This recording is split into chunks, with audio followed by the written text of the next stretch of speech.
Hello and welcome to the YouTube channel Tail and Sorge.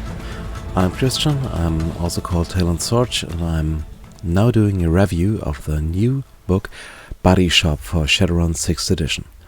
The Body Shop is now available. Today is the 1st of July 2023. It's been available as PDF release. You can now buy it. The PDF is 194 pages long.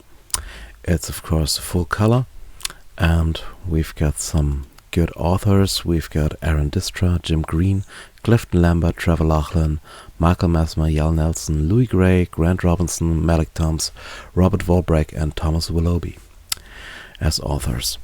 The Body Shop book is a new, cyberware, bioware, nanoware, geneware book for Shadowrun the 6th edition.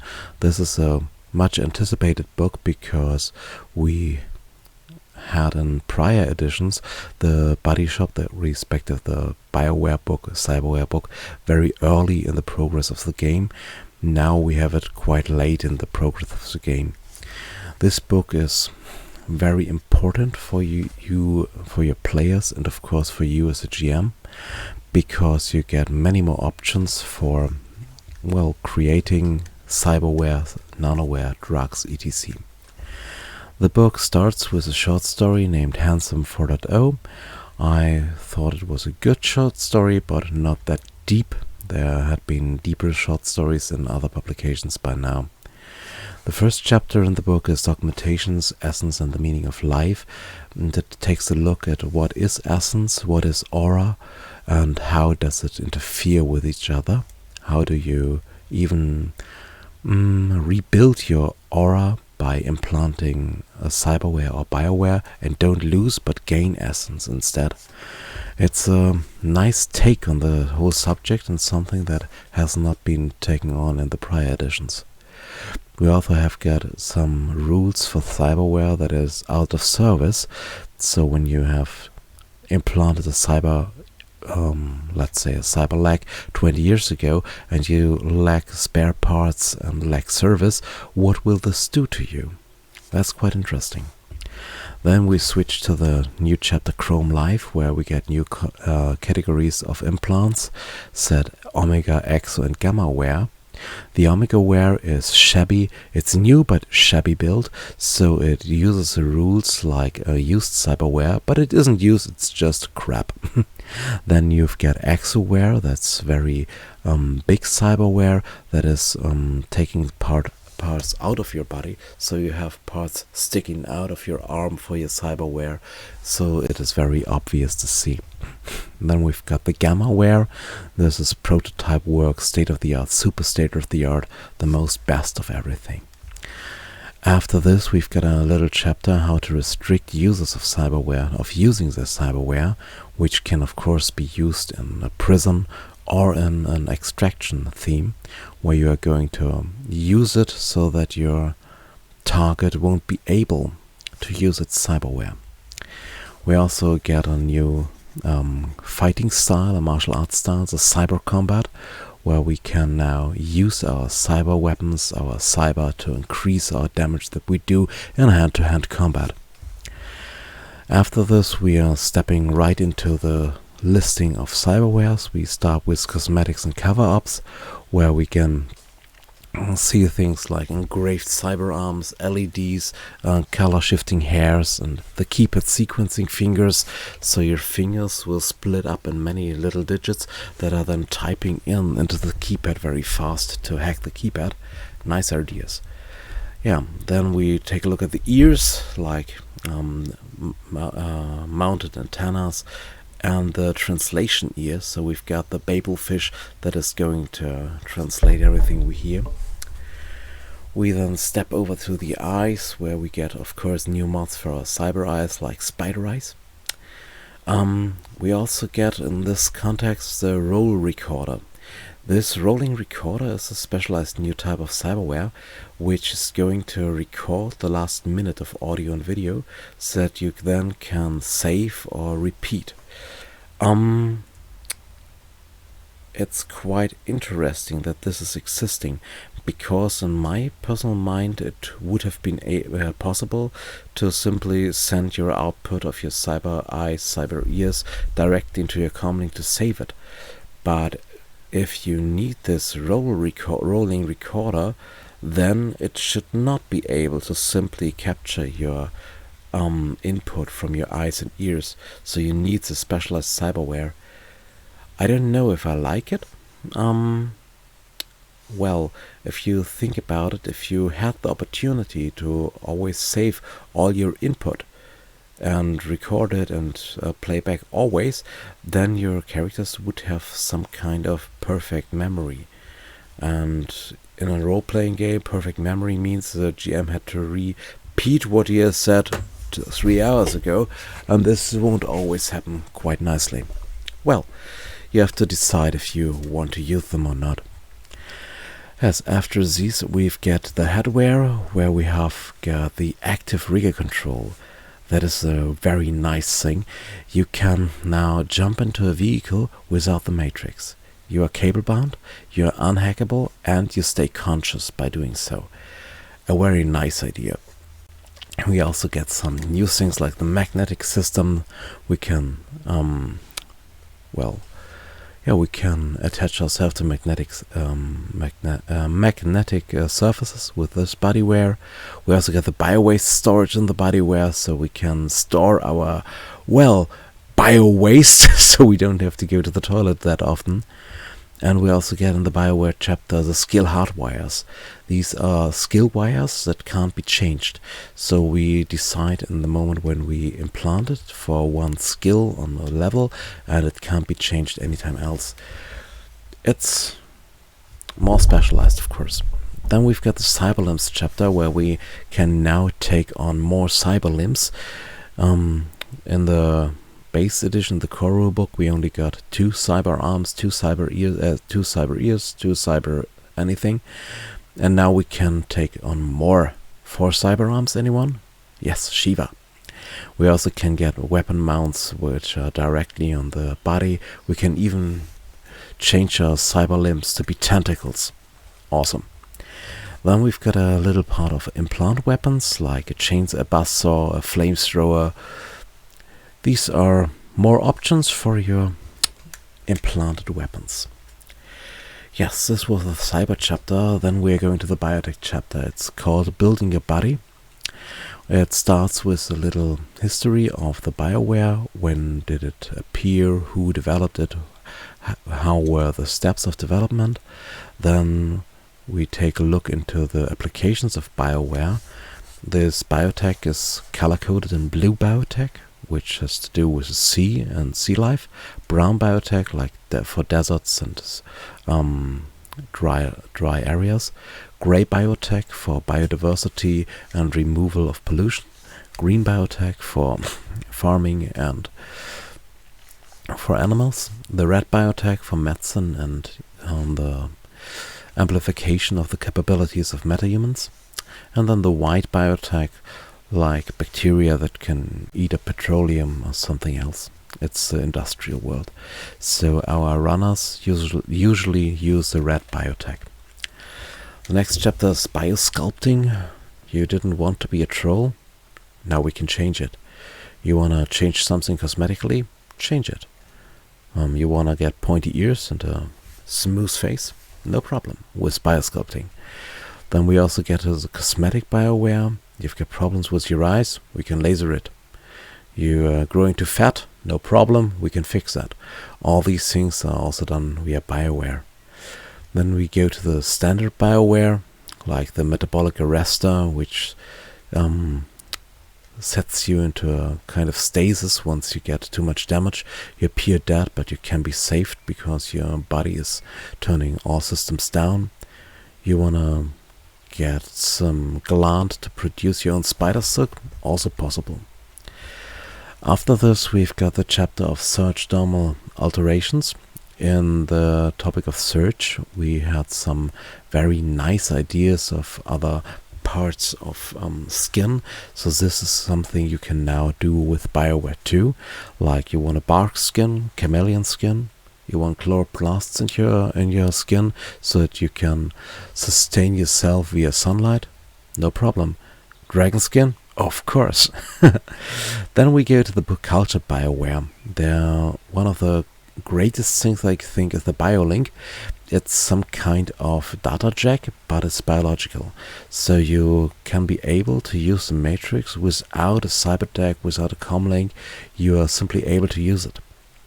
Okay, you don't get resonance, you are not a technomancer, but it's the most way to feel like a technomancer if you are not a technomancer. Then there's a knowledge infusion. It's a BioWare thing that you can inject yourself to get knowledge about a topic. That's quite crazy, but I like it. Also the pulmonary arcane arrestor. This thing is going to give you resistances against magic. Nice idea, I guess. And of course, wings. You want to have wings? Here you go. The next chapter is the biosenses, where you can get new senses or increase your given senses, like an echolocation or magnetosense, and of course a mana sense, so you can sense the mana. The next part are the bioweapons, so you also get spikes, you get poison sprayers, horns, even acid that you can spit out. All these things are being made possible with biotech. After this, you also have the chapter of symbionts, so bioengineered parasitic life forms that you can attach to your body that can do many things. They can glow if you are passing through some astral form. They can help you heal your wounds. They can even produce chemicals for you. And there are also the endosymbionts, which last about 10 years once applied to your body, and which can give you a passive bonus on many kinds of checks, or even give you new senses. That's quite twisted, I guess.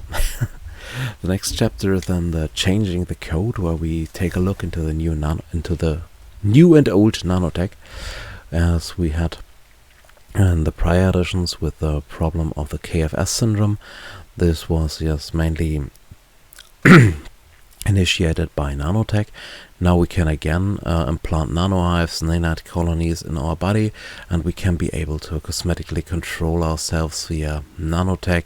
We can have therapeutic nanites which reduce radiation, which are healing us. We even can take nanites and pour it out of our fingers to hack stuff, to destroy stuff. We can use them to boost our control rigs. Quite nice. And of course we've got a whole area of bioamplifier nanites, which will give us straight bonuses to some kind of rolls, like a +1 bonus to our damage resistance, or +1 bonus on all defense rolls. On all defense rolls as rules as written, the augmented neural network. So it would, as rules as written, apply to matrix, astral and physical defense rolls. That's quite nice. Yeah, then we've got something for the law enforcement. The possibility to engrave your sin on in some magnetic substance on your bones, so that you can put an MAD scanner to someone to see if he has got this flag, so he's a criminal. Quite nice. The most parts of the nanotech can also be used as a spray or some other kind of toolkit, so that you can use them without having them implanted in yourself. This is also played there. Then we've got the geneware. And the geneware, we've got many applications of genetics, genetic enhancements. We can change our span of life. We can cure cancer.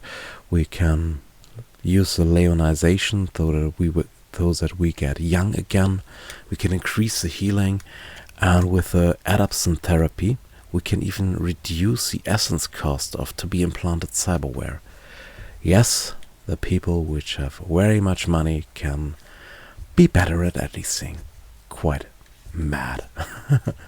Then we've got the augmentics, where we've got beauty Cherokee. We can mask our DNA, optimize our genetics, so we can increase our attribute and skill maxima. And we've got also the so-called genotype enhancements.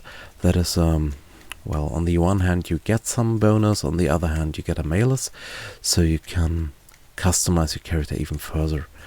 And you've got also the point of sensory enhancement, can increase your ways that you hear, see, and give you even more senses.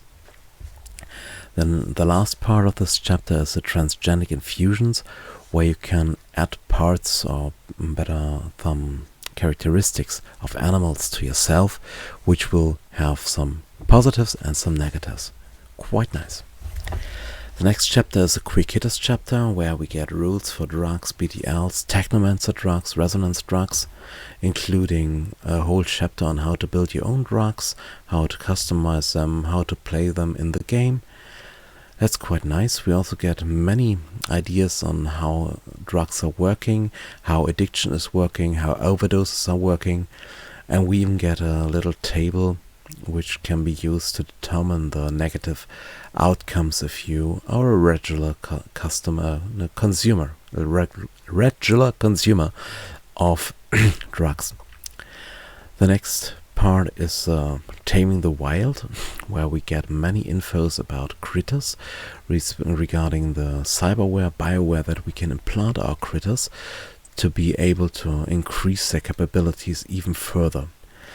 We even get some new critter stat blocks. We even get a view on the mega corporations which are taking on the subject of critters, are creating a critter product, to say, like an augmented hellhound.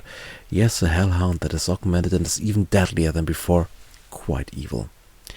And of course, we take a look into the Jurassic Park, because we now get dinosaur rules in Shadowrun.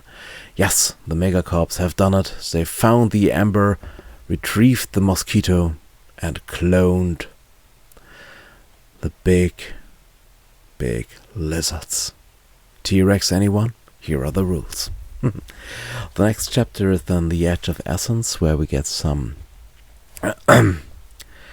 rules for people who are on low essence. We've got some new qualities to increase gameplay of people with low essence, or cyberware and bioware users. We also get rules for the cybermancy, so the negative essence which is only being held together by ritual magic. We've got rules for cyborgs. That's a chapter that has most likely been used by the GM and not by the player, but nevertheless it's a good read. And the last chapter is then 5 minutes into the future. The 5 minutes into the future takes an outlook on what will happen in the sub-parts of this topic, so what will happen in cyberware, bioware, geneware in the next years. This, I guess, can be used quite well for the GM to use some adventures, because when you can say, okay, they are researching this and that topic regarding bioware, regarding cyberware, then you can spin around it to send your players into this topic. Yeah, well, and after this we only get an index, and the body shop is done. 194 pages, cyberware, bioware, bodyware, geneware, everything that you want to augment your body. Yeah, in the conclusion I must say I like this book very much. I'm really looking forward to the German translation of the book, and I can hardly suggest you buy the book, use the book, read the book. It will increase your gameplay, it will improve your gameplay quite well. I hope you liked this review of the Body Shop book. It's the first English-speaking review on my channel. I am making German content. If you like this English content, please give me a like, give me an abo on the channel, so subscribe to me. You even can leave a comment on this video. I would like to hear from you if you'd like more videos in English regarding the new publications of Catalyst Game Labs. Thanks for watching and have a very nice day, and of course, do some cyber. Bye bye.